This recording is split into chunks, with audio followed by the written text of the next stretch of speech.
আপনারা যখন গুয়াহাটি এমসে আসবেন তখন প্রথমতে এই গেটটা দেখতে পারতেছেন না, এই গেট দিয়ে ঢুকে যাইতে লাগবো। এই গেট দিয়ে ঢোকার পর আপনারা অপোজিট সাইডে দেখেন লেখা থাকবো ওপিডি পেশেন্ট, যেগুলা পেশেন্ট নাকি দিনে দিনে ট্রিটমেন্ট নিয়ে আপনারা যদি ঘরে যেতে চান তাহলে ওদের ট্রিটমেন্ট হবো এই ওপিডি সেকশনে।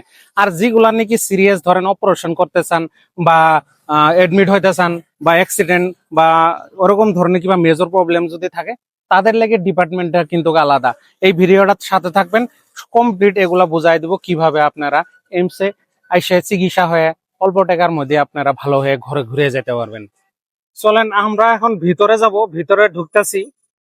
ভিতরে ঢুকার লগে দুটো এন্ট্রি আর এক্সিট, দুইটা গেট আছে এখানে। এটাতে আপনারা এন্ট্রি করতে লাগবো আর এটাতে আপনারা এক্সিট করতে লাগবো। ভিতরে ঢোকার সঙ্গে সঙ্গে সিধাসিধি দেখতে পারবেন রিসিপশন। রিসিপশনের রাইট সাইডে যায় দেখবেন আপনারা রেজিস্ট্রেশন কাউন্টার আছে। ওই কাউন্টারে যায় আপনারা রেজিস্ট্রেশন করে নিবেন। রেজিস্ট্রেশন ইচ্ছা করলে আপনারা নিজে ফর্ম ফিল আপ করেও করতে পারেন। আর এই ধরনের কম্পিউটার লাগানো আছে, নিজে নিজেও আপনারা ইচ্ছা করলে রেজিস্ট্রেশন করতে পারেন।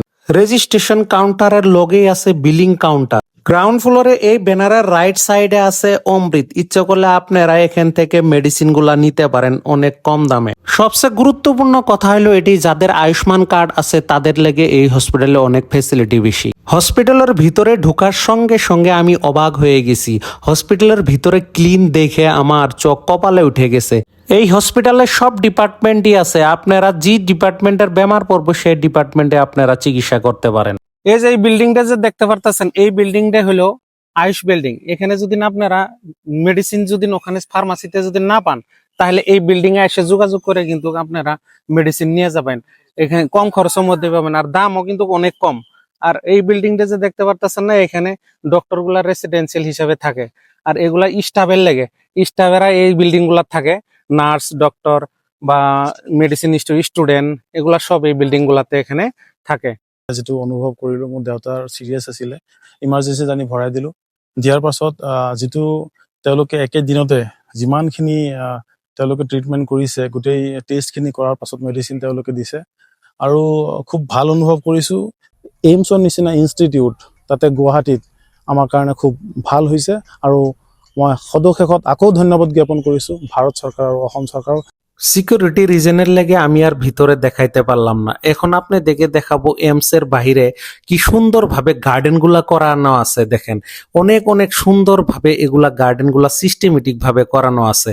আর আছে এখানে অনেক সুন্দর সুন্দর ন্যাচারাল সিনারি।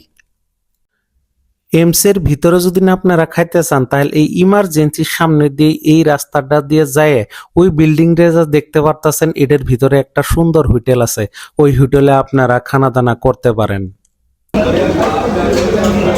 রাস্তাঘাট গুলা দেখতে পারতেছেন না, এই গলিগুলা কি সুন্দর করে বানায় রাখছে, ক্লিন, নিট এন্ড ক্লিন করে, কি সুন্দর। এই যে বিল্ডিংটা, মেইন বিল্ডিংটা দেখা পাইতেছেন না, এটা হলো গাড়ি পার্কিং। এইভাবে এসে এখানে গাড়ি পার্কিং করতে লাগবে। আপনারা গাড়ি পার্কিং করতে কোনো চার্জ লাগে না। আপনাদের যদি আমার এই ভিডিওটা ভালো লাগে অবশ্যই লাইক, কমেন্ট, সাবস্ক্রাইব করতে ভুলবেন না। ধন্যবাদ।